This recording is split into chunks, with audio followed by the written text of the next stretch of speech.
Ahojte.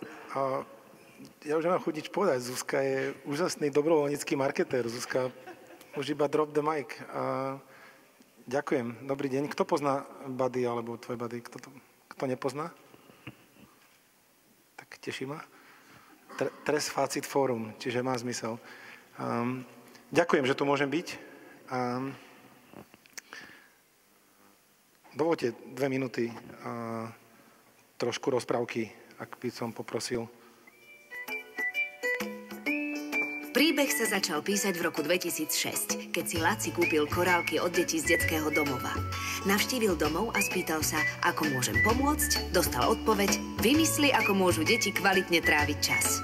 Deti v domovoch majú naplnené základné potreby. Dostanú teplé jedlo, strechu nad hlavou, starostlivosť, vzdelanie. Čo im však chýba? Laci si uvedomil, že v domovoch im chýba priateľstvo a dôvera k dospelému. Nemajú komu zavolať, povedať, čo ich trápi. Chýba im individuálna pozornosť, láskyplný a kvalitne strávený čas s dospelákom. Preto sa program Buddy po 8 rokoch zameral na trávenie času detí v dvojiciach mimo detského domova. Pretože to, čo deťom skutočne pomáha, sú pravidelné a dlhodobé stretnutia s jedným dospelákom, ktorý ich navedie na správnu cestu. Tým odborníkov v programe Buddy od roku 2014 nachádza, školí a stará sa o takéto dvojice. Do života dieťaťa príde človek, s ktorým sa cíti bezpečne. Budujú si vzájomnú dôveru a vzniká kamarátstvo na celý život. Vďaka nemu dieťa rozvíja svoje zručnosti a hľadá svoje miesto vo svete. Sprevádza ho dospievaním a pripravuje ho na samostatnosť v živote. Program Buddy prepája deti z domovov, ktoré sa túžia rozvíjať, dobrovoľníkov, ktorí chcú darovať svoj čas a darcov, ktorí pravidelne darujú svoje peniaze na hľadanie, vzdelávanie a starostlivosť o dobrovoľníkov.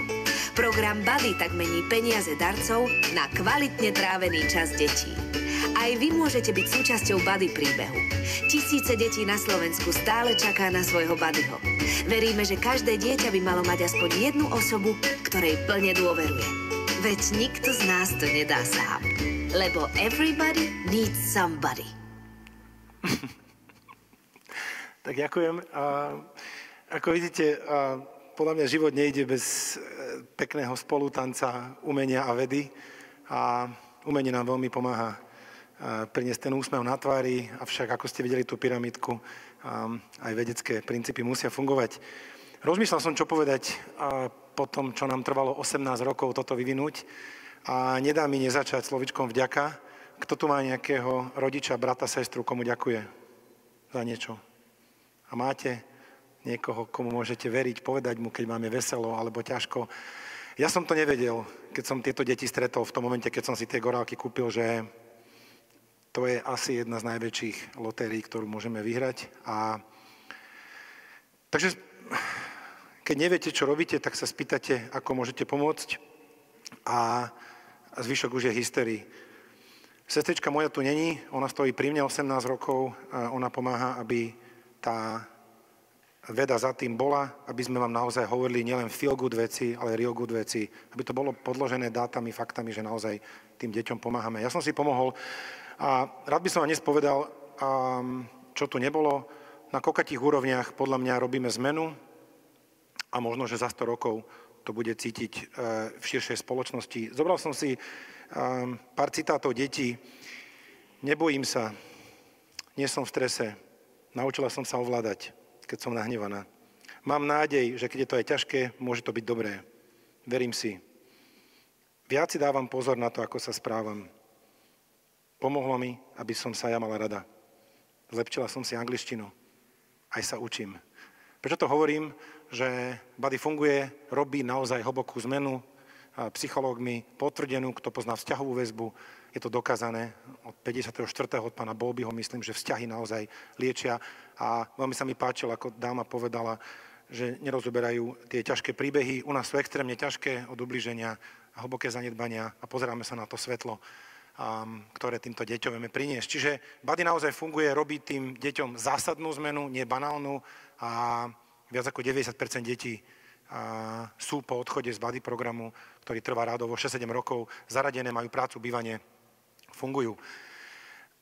Zuzka to povedala, mne sa tiež pošťastilo mať takýto sprevádzajúci vzťah s 2 chalanmi a mal som možnosť zažiť a mám možnosť zažívať, aké je to, keď začínate pracovať v 18 alebo 26 rokoch, nie v 12, ako my s nimi robíme, kedy sú v 12, 13 v tom tínedžerskom veku, ešte sú v štátnych zariadeniach, ale ešte nie sú na ulici, je tam šanca na tú zmenu, majú zabezpečené bývanie, jedlo a tým pádom vedia sa koncentrovať na ten jeden na jeden hlboký vzťah s tým dobrovoľníkom.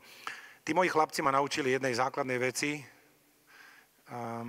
iba byť, netlačiť, rešpektovať, že ja si myslím, že ty by si mala, ale ty máš právo nemusieť. Naučil ma hovoriť slova môžeš, toto by som ja. Čiže zmení mi úplne život v tom, že som sa naučil a prefackali ma k absolútnej pokore, že je to veľmi ťažké, môžem nasvietiť svetlo, ale tá cesta je naozaj na ňom.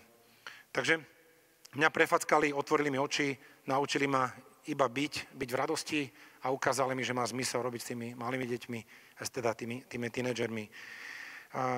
Čiže deťom to mení životy, nám dospelým to mení životy, dobrovoľníci hovoria, im to mení životy. Je ich viac ako 200, už ma tešia aj Košice, a máme tu Bystrice, máme tu Prievidze, máme tu celé Slovensko už je Buddies, každoročne je to asi 20 detí a vlastne celoslovenský komunikujeme s tou jedinou otázkou, ahoj, máš čas, ktorý chceš a vieš dať pravidelne jednému dieťaťu konkrétnemu. Takže toto ma naozaj veľmi teší a teší ma aj to, že my sme vlastne od začiatku museli spolupracovať so štátom a spolupracujeme, je to 18 rokov, pretože väčšina tých domov zariadení sú štátom prevádzkované, platené. Je to 50-60 miliónov eur, ktoré štát z našich daní platí za to, aby tieto deti mali kde spať, čo jesť, chodia do školy, zdravotná starostlivosť. No a potom my potrebujeme ešte jednu druhú veľkú vec, čo samozrejme v tom systéme nefunguje, keďže to sú platení ľudia, ktorí sa starajú o tieto deti a ukazuje sa, že naše kamoštvo vie fungovať dobre, keď je čo? Dobrovoľné. Keď je v ňom naozaj sloboda. A v Buddy je sloboda. Dobrovoľník tam nemusí byť, dieťa tam nemusí byť. To vedia všetky deti a v ktoromkoľvek momente to môžu prerušiť. A vlastne preto je to extrémne náročné, pretože nájsť ľudí, ktorí majú čas, chcú ho slobodne dať, bez akýkoľvek očakávaní, v časoch, keď musia platiť účty, starať sa o rodiny, či už sú single, alebo majú svoje rodiny. Takže tá tretia obrovská skupina ľudí, bez ktorej to nejde, sú títo dobrovoľníci a tým pádom prišlo na otázku, OK, potrebujeme profesionálny tím, spolupracovať so štátom, asi s 30 detskými centrami spolupracujeme so 100, čiže rádovo s tretinou. Odkiaľ peniaze? Takže chcel som sa aj krátko dotknúť toho slona v miestnosti, že vzhľadom na to, čo aj Zuzka povedala, že mám podnikateľský background, bol som investičný bankár, tam som sa naučil termínu asset liability management, kto to pozná, mali by dlhodobé aktíva kopírovať dlhodobé pasíva. No a keď sa chceme dlhodobo starať o deti, mali sme mať aj dlhodobé financovanie. Takže som začal postupne budovať aj vzťahy s ďalšou skupinou ľudí, s darcami a pravidelnými. Nedaj mi 1000 eur, daj mi 100 eur mesačne a buď so mnou. Buď som na tej ceste, lebo tak ako ty s tvojim dieťaťom nevieš urobiť zázrak za týždeň, ani ja neviem urobiť zázrak za týždeň. Čiže za tých 8 rokov, odkedy už robíme tento systém 1 na 1, vlastne sme vybudovali skupinu darcov, ktorí sú aj malí, aj strední, aj tzv. Major donors, ktorí sú s nami a dá sa povedať, väčšina našich príjmov je z pravidelných súkromných darcov, samozrejme doplnené 2% a tu a tam grantami. Takže tieto všetky skupiny treba a vlastne treba aj podporu širokej vernosti, fandia nám veľa ľudí, odporúčajú nás rozprávať sa aj s vedeckou komunitou, aj s umeleckom, počuli ste Táničku Pavofovú, treba animátorov. Čiže som pri tom poslednom a snad za 44 sekúnd to stihnem. Ten tím. Ešte urobiť okolo toho profesionálnu organizáciu, ktorá je verná tým hodnotám, ktorými sme začali s ľudskou, že sme dobrovoľní, že to robíme z lásky. Nie, my si tým liečíme nič. No, áno, my sa samozrejme v tom procese všetci vyliečíme trošku, ale mne to určite zlepšilo vzťah so sestrou, s mamou, otcom. Uvedomil som si, že ich mám prijať, akí sú a nájsť spôsob, ako s nimi rešpektujúco fungovať. Takže mne to určite zmenilo život a tá organizácia, ktorú sa teraz asi 20-členný tím snažíme budovať, verím tomu, že pokračuje v tých hodnotách, že to robíme bezpečne, s úsmevom, dobrovoľne, múdro, snáď, s pokorou a vytrvalo. A to je asi jediná šanca, ako možno, že keď ja tu už s 99% pravdepodobnosťou za 50 rokov nebudem.